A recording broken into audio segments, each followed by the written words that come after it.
Good afternoon, everybody. Let me check in today with an amazing topic, and the topic is most appropriate as far as our own personal upskill is concerned and overall societal upliftment is concerned. Now, before I move ahead, let me thank all audiences to be here on time.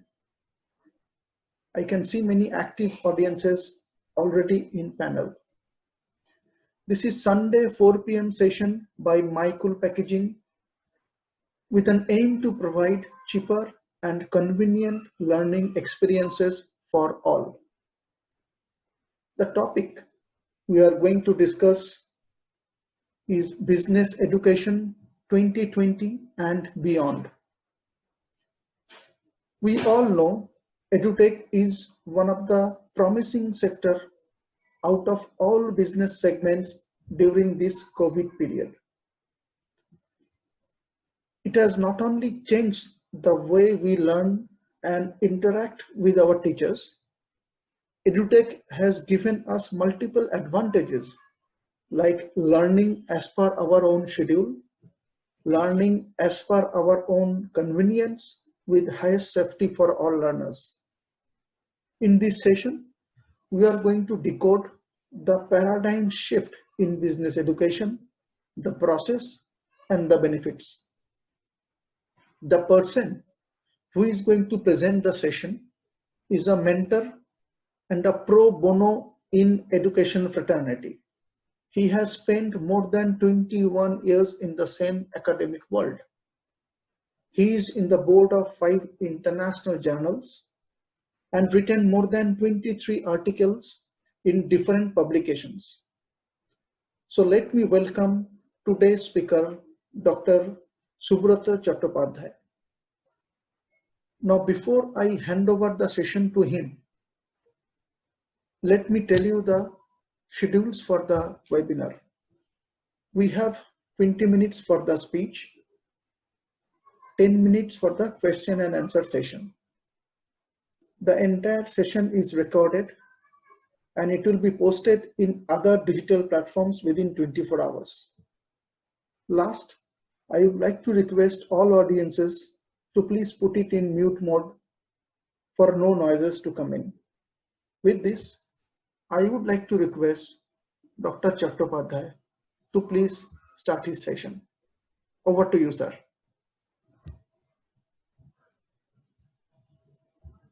I think that was a very kind introduction of mine given by you, right? And thank you so much because this topic is very relevant today because we are into COVID times and we are into turbulence, and business education has changed from brick and mortar classroom wherein class teaching was there, activities, role plays, case study sessions was there, to a different place altogether.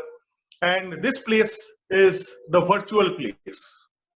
And in this virtual place, business education is taking a paradigm shift from physical to virtual. So we need to understand that how business education has transited from the classroom, that we know, the traditional or the conventional classroom, to a virtual classroom.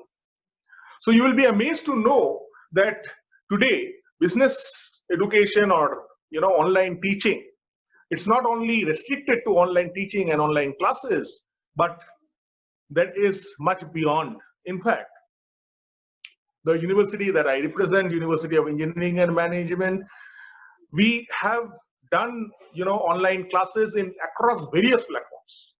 So we try to explore that which would be the best platform. So we started with Zoom, and there was some controversy, and after that we shifted to Google Meet, the Google Suite, and we have used WebEx, we have used Microsoft Teams, and so on and so forth. So we have explored almost all of the platforms that are available, and we have carried out not only the online teaching, but also we have used Google Classroom for assignments, and we have taken exams online, we have done invigilation online, and we have exhausted the entire gamut of teaching. We have done role plays and activity based sessions, labs online. So you can well understand that all this happened because of the agility that is there. And in these days, business education will survive and the institutions will survive are those who can change, adapt, accommodate, and transform themselves to a virtual platform, an online platform. The reason being that in uh, higher educational institutions or any educational institution, what will happen is that people will become skeptical to immediately join the university or the institution because of this COVID situation that we are in, and hence this online is here to stay. Now the question is, after normalcy, so online is the new normal, and after normalcy, that is after things are okay, would online teaching or online sessions be there? And if it is there, again, the question is, would it be a complement or would it be a substitute? So the answer to it is that online teaching would be there, and business education in all forms would actually toggle between physical classroom and virtual classroom. So both forms of delivery would be there. So the students would have a lot of abundance, lot of opportunity. Why? Because they can attend different webinars, different conferences online, and the faculty across different institutions of the world, they can also deliver lectures for the students at any remote corner of the world. So this has opened up a plethora of opportunity, and as regards online teaching, because what happened before was that online teaching or online learning courses did not get so much of a predominance, and people who enrolled for the online courses did not actually complete it. So the survey report says that around 95% of the students or 95% of the people who enrolled for online education could not actually complete it or did not actually complete it, whichever way you take, which means that 5% of the people actually completed it. Why? Because there was a physical platform by which the traditional or the conventional classes did take place. And hence, what happened is that the shift to online did not happen. But given the present constraint, online teaching and online assessments, online invigilations, everything being done online, that has been experimented and done successfully by the institutions which have actually been agile, which have actually been able to implement. So these are, the institutions which will go ahead, because not all could actually accommodate to this type of this system of learning. So again, coming to a different perspective, when we talk about business education and how business education is going to shape, I talked about how things are happening inside a business school. Now let us also understand that business education would also change. Why? Because there are different sectors which are coming up afresh. So, say for example, if you're talking about travel and tourism, if you're talking about the hospitality industry, if you're talking about restaurants, if you're talking about hotels, if you're talking about travel, so these are the industries which will not be, very much in a very much good shape. Even the manufacturing industry, especially the automobile industry, is passing through a lot of transition.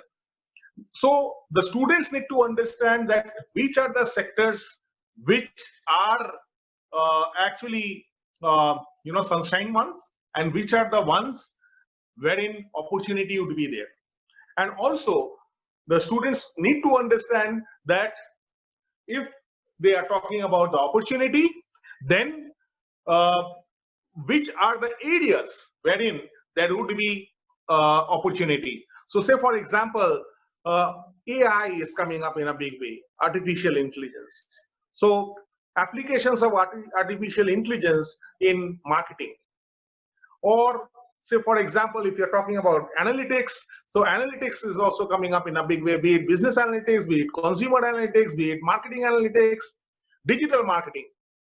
That is another interesting area wherein there would be a lot of opportunity.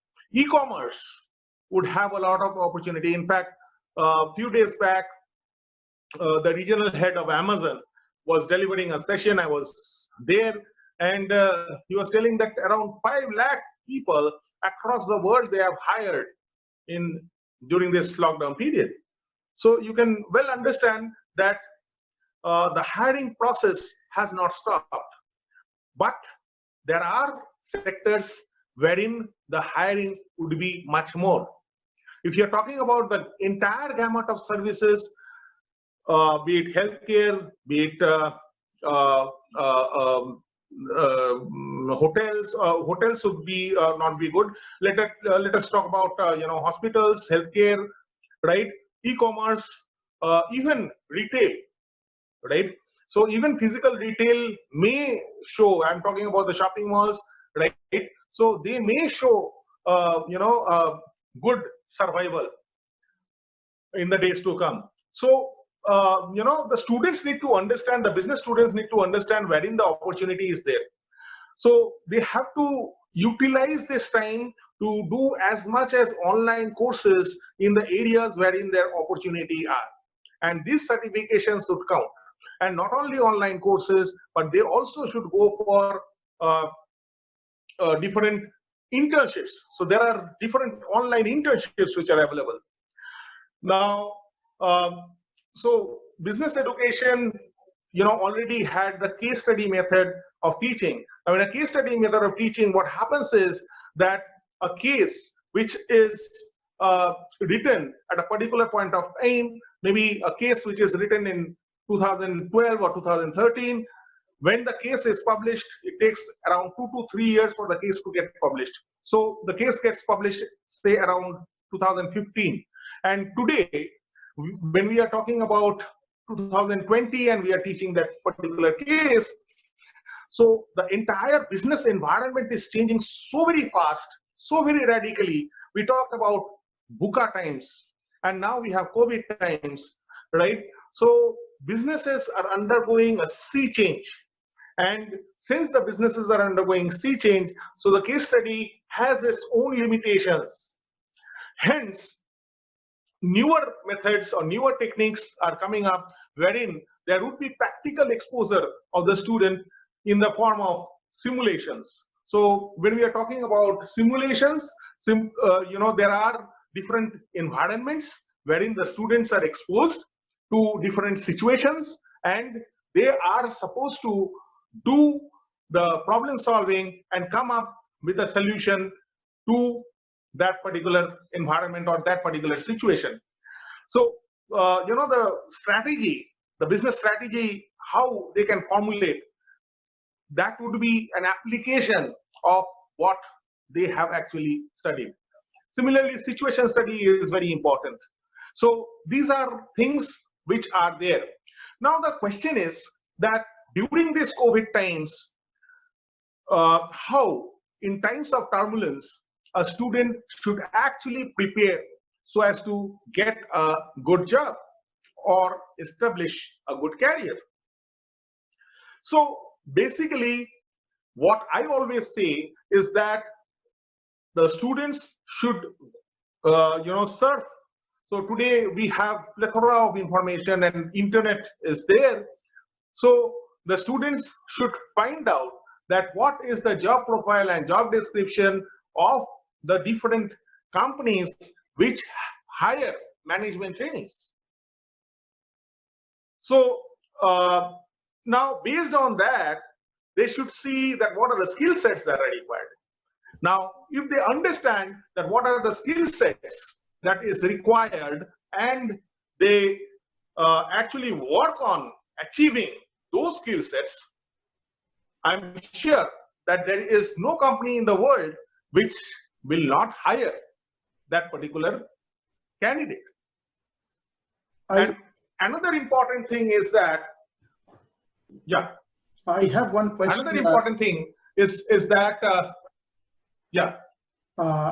See, when we are talking about business education changes, I mean, there are, as per your session, there are two primary reasons for that. One is people are learning from home, working from home or learning from home. Another part is internet technology. So there are two driving forces which actually is changing the overall educational technology, the overall educational experience to a new dimension. And the dimension also, the direction and the dimension also is changing nowadays. As per your session, it is more of digitalized, absolutely, digitalized presentation, high interactive through offline presence. So overall, we can see, as you rightly said, there is a plethora of changes, as you rightly mentioned, in the overall edutech process. Right. So please proceed. So yeah, it is more technology driven, but then one has to understand that which are the sectors which would be booming, and they should try and build up the career and move with the wave, move with the trend. So that is what is very important. Also, what I would suggest is that the practical orientation is very important, because there would be many sectors which would not hire maybe in the numbers that they used to. So thank you, Dr. Chattopadhyay, for the nice session. It is very important and very essential for us to know all these things. We thank you for the session and we look forward to one more session once again. Thank you very much.